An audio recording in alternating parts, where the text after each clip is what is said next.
Hi, this is Justin Colletti of SonicScoop. Thanks for joining me for this week's episode of the SonicScoop podcast. And today, I'm going to give you the 5 keys to keeping perspective in a mix.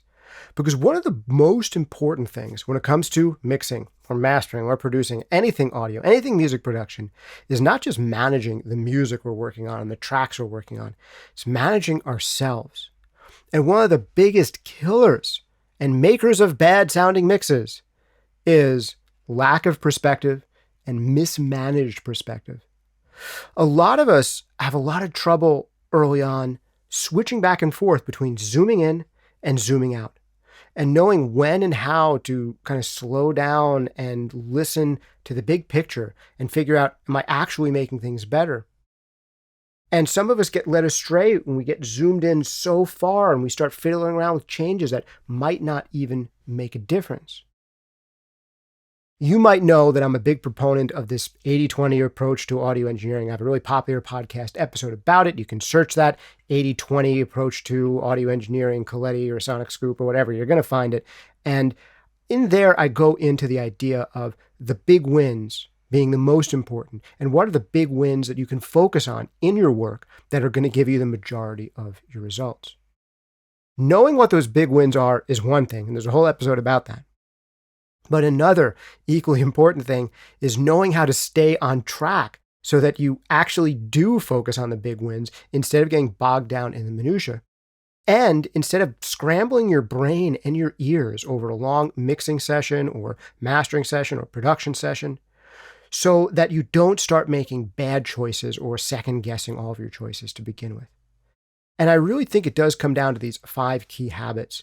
This is a little different. Some of you may have taken my free workshop called The 5 Habits of Every Great Mixer. One of these techniques is in there as one of those habits, but this is a totally different set of 5.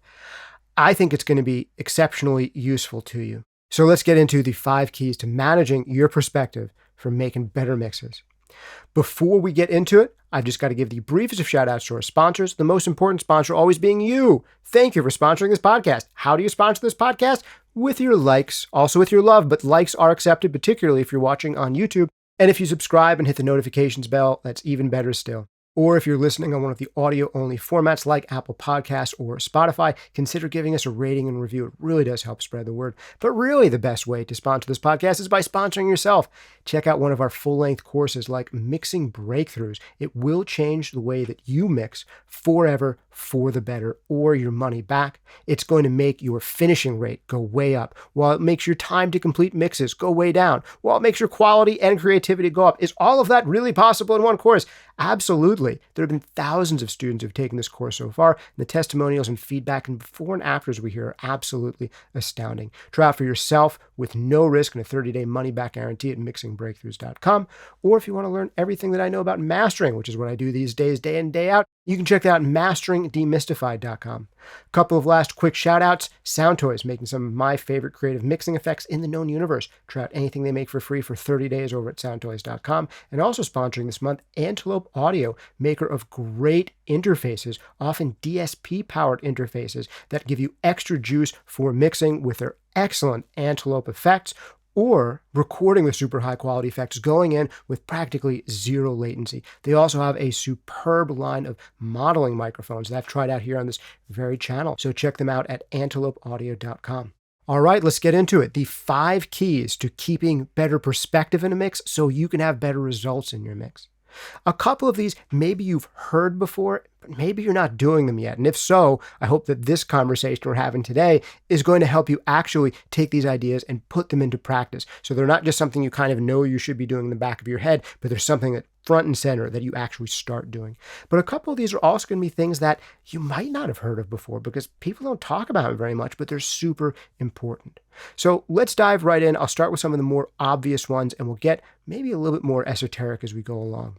So the first one is listen longer and look less. Look less and listen longer. The biggest problem with keeping perspective in a mix is you're not listening. How are you going to keep perspective in a mix if you're not listening? It sounds obvious to say we're doing a listening art here. We should be listening. But are you really listening? And if you are listening, where is your listening focused? There are two ways to listen. I alluded to this in the introduction. You can listen with like a spotlight consciousness where you're zoomed in on one thing and one thing only. And a lot of us, when we get new at audio, get stuck in spotlight consciousness where we're zoomed in to the one thing that we're tweaking and not noticing the effect it has on everything else around it. So that's super big. And one of the biggest and best ways to snap yourself out of listening in too zoomed in of a way is to stop looking and say, look less, listen longer. And that in and of itself is going to help you zoom out. That one is very simple and it's easy to put into practice if you have a mantra like that. And you can change it into whatever mantra you want. But if I'm working and I say to myself, look less, listen longer, it's just a cue to me to shift. And sometimes, this is the key takeaway here, giving yourself a cue that just says, I'm acknowledging that I'm stuck in one mode and I need to get out of zoomed in mode and get into zoomed out mode. Just having a trigger and a cue that makes you make that observation can be enough. But it's not always enough. Which brings us to number 2, and that is write things down. Now, it sometimes happens to me that I'm too busy mixing or mastering to write things down. I'm just going with the flow, man. And you absolutely should do that. You absolutely should do a lot of that. But you need to stop every once in a while and write things down. Because we often do our best mixing when we're not mixing. There's a few different reasons the card check works, or you're taking your mix to a new environment works. And one of the reasons is you're not listening on the same system anymore with its idiosyncrasies. You're in a different space that has different low end, and you're getting clued into different parts of the mix that maybe you were missing. Your listening environment wasn't adequate, and getting out of there helps you have a new perspective on things. But that's not the only thing. One of the big things is you stopped fiddling with knobs and you started actually listening. And when you're committed to write things down physically on with a pen and paper, is like how I like to do it. You could also open up a totally different screen, totally separate app on your computer and write things down on that. But that very act of writing things down means you're not fiddling with any knobs. I think the very best way to do this is physically away from your computer screen or mixing console if you're using hardware to mix with. Maybe sit on a couch at the back of the room if you have one available and literally just sit there with a notepad and write down what, if anything, needs to change. Man, this is the surest fire way to zoom out. And it's also one of the surest fire ways to shorten your mixing time so that you stay focused on the things that actually need to change instead of fiddling a little bit with everything, looking for things that need to change. And shortening your mixing time is one of the biggest components to managing your perspective. And actually, let's talk about that right now, shortening your time in mixing. Because what's going to happen the longer and longer you work is that your body will physically change and get tired. You may be working on a computer. You may be working on electronic devices, but you are not an electronic device. You are not a computer. And as your physiology changes throughout the day, so does the way that you hear things. So, tips number 3 and 4 are interrelated. So number 3 is take breaks. And not just big long breaks, but also micro breaks that allow you to recover from hearing dramatic changes. If you are mixing a song over the course of 4 hours or over the course of 8 hours, you're going to have diminishing returns throughout the day. As you start to get fatigued and tired, you will get ear fatigue. You won't hear with the same level of detail. And you've really got to stop, take ear breaks, get away from the computer. It's great to take a break from fiddling with things by sitting on the couch at the back of the room and writing down exactly what needs to change, if anything, and then go back with a focused list. But you're also going to need to take breaks where you're not listening to anything at all. Your ears do need time to recover, especially if you're listening at relatively high SPLs. And your brain needs some time to stop getting oversaturated. So take regular breaks. If you've been mixing for 60 minutes or 90 minutes or, heavens forbid, 120 minutes, take a 5-minute or a 10-minute break where you're not doing any mixing at all and any listening to music at all. This idea of taking breaks isn't just true on the macro level, it's true on the micro level as well. A funny thing can happen to you if you ever accidentally put on a low-pass filter and take off all of the top end from your mix. And then you turn that low-pass filter back off and now all the top end comes screaming back. All of a sudden, everything sounds way too bright to you. After hearing this change where everything sounds super dark, now normal sounds annoyingly bright. And vice versa, you might have taken all the low end out of a sound. And now when you put it back in, a normal amount of low end sounds way too boomy and bass heavy. So you also need to take breaks on a micro level to recover from dramatic changes. This is super important when you're making dramatic EQ changes. Sometimes when you push something really far in one direction, good can sound bad once you've acclimated yourself to bad. If you push something so far that it sounds overly tinny and annoying, when you bring it back to normal, it's just normal isn't going to sound right anymore. So you need to give yourself micro breaks to recover from those kinds of changes as well. Radical changes can be one of the most disorienting, perspective-killing things in all of mixing. So take regular breaks. That's one that you've probably heard before, but I want to drive it home for you a little bit more by tying it into our next big key, number 4, which is manage your body and be aware of the effect that your body has on how you're hearing things and how you respond to things. One of the biggest experiments you can do for yourself is to try mixing with and without caffeine. If you're a caffeine drinker, just don't drink any at all before you start mixing and see how differently things turn out. And if you are not a caffeine drinker, if you don't usually drink coffee, have a cup or two of coffee before you mix and see what effect that has on things.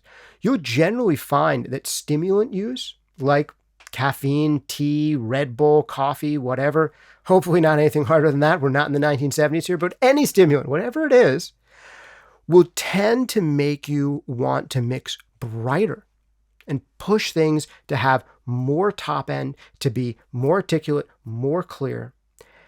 Where in contrast, getting tired and fatigued will make things sound too bright to you, and you want to darken things down and soften them. So this is something that you really have to be aware of. The effect that your physical body is having on how you're hearing things and how things should ultimately sound. I think this is one of the very many reasons that the majority of mixes that come in for mastering, maybe 70% or so of mixes that get mastered, want to get slightly brighter in mastering than they are during mixing, because I think people just spend so darn long mixing a song that by the end, they're just kind of tired and they don't amp things up to quite the degree they might if they were super fresh, like the mastering engineer who's coming into this track is super fresh and hearing it for the first time and hopefully making all the decisions on this track in under an hour instead of making all the decisions across 8 hours or, heavens forbid, 2 days or 2 weeks or more on a single mix. So that's another thing to be aware of. As you get more tired, you'll tend to want to skew things darker. And as you get more pepped up, you'll tend to want to skew things brighter. So what sounded good to you last night might not sound good to you tomorrow morning. And what sounded good to you 3 hours ago might sound fatiguing and harsh now later on in the day, now that you're more tired. And this is one of the many reasons that a change that you made and thought was good no longer seems good the next day or even an hour or two later. You've got to manage your body and be aware of it and be aware that your ears and your physiology are an instrument in the studio that you're performing the mix with. So our last, 5th major key is one of the additional things you do besides taking breaks to keep your body, your ears, your instrument in tune. And that is to use references. We can get so lost and so far astray from what does good really sound like. that we have to remind our ears, get away from the production we're working on, and hear some records that we love the sound of in our studio. It would be wonderful if you could just listen to some songs in the morning in your studio and have your ears be tuned for the rest of the day. But if you're doing a really long day, you may need to revisit some of your favorite sounding records at some point in that room to remind you what good sounds like, and all of the different ways in which something can sound good.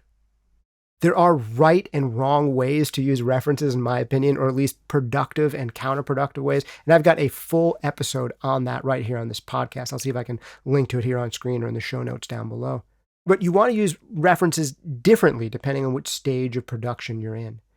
In mixing, I generally recommend using them potentially coming out of a break or going into a break, something like that, or to solve a specific problem where you're arguing with back and forth with yourself. How loud should the snare be? How loud should the vocal be? How deep should the bass be?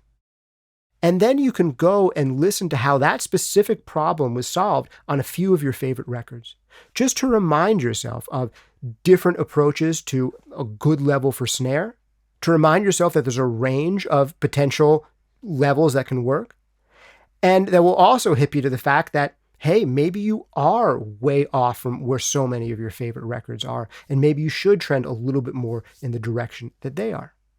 In mastering, where we're looking at the overall EQ balance of something, it may be a little bit more productive to occasionally A/B things, especially in the beginning, where you're mastering, say, the first track on a record, and you want to make sure it really stands up to all of your favorite records and the client's favorite records, and you might listen to it back to back with other things. But once you get further along in a mastering session, all of a sudden that first track that you mastered on the album becomes your reference for everything else. And now you're just comparing things against that original reference. So as the day goes on, you get more tired, everything sounds too bright to you, you can remind yourself how bright you decided things should be when you were fresh. So that is one of the absolute huge keys to keeping perspective as well. But you've got to integrate it with the other 4 keys in order to have a good time in the studio. Well, I hope this list of 5 major keys to keeping perspective in a mix so you can mix much better, super useful for you. All this stuff really applies at any stage in production, but when I talk about mixing, it gets more views than when I talk about other things. So I'll put in the context of mixing. But if you're recording, if you're producing, if you're arranging, and if you're mastering, all these same things absolutely apply. I hope this one was useful to you. Do you like these 5? Do you have anything else to add to it? Let's make it 6. Let's make it 7. Let us know in the comments down below, or feel free to shoot me an email over at podcast@sonicscoop.com. If you found this useful, you might enjoy the full-length course with me, Mixing Breakthroughs, where we roll up our sleeves, get our hands dirty, and mix some tracks together, as well as outline an entire system for mixing that's going to help you mix faster, better, with more creativity and more confidence than ever before. You got a 30-day money-back guarantee on that over at mixingbreakthroughs.com. Or if you prefer to know everything that I know about mastering, check that out over at masteringdemystified.com. Last but not least, quick shout out to our Pro Audio brand sponsors on this week's episode. We got Sound Toys sponsoring this episode. They've been sponsoring this podcast from the beginning, making some of my favorite creative mixing effects in the known universe. Try out anything they make for free for 30 days over at soundtoys.com. Also, Antelope Audio sponsoring this month, making a great line of DSP-powered interfaces, their own Antelope effects, which are tremendous, and a whole line of modeling microphones that persuasively emulate some of the best, most legendary, most iconic microphones of all time. Check them out at antelopeaudio.com. Thanks again for hanging out with me. This has been Justin Colletti of SonicScoop. See you next time.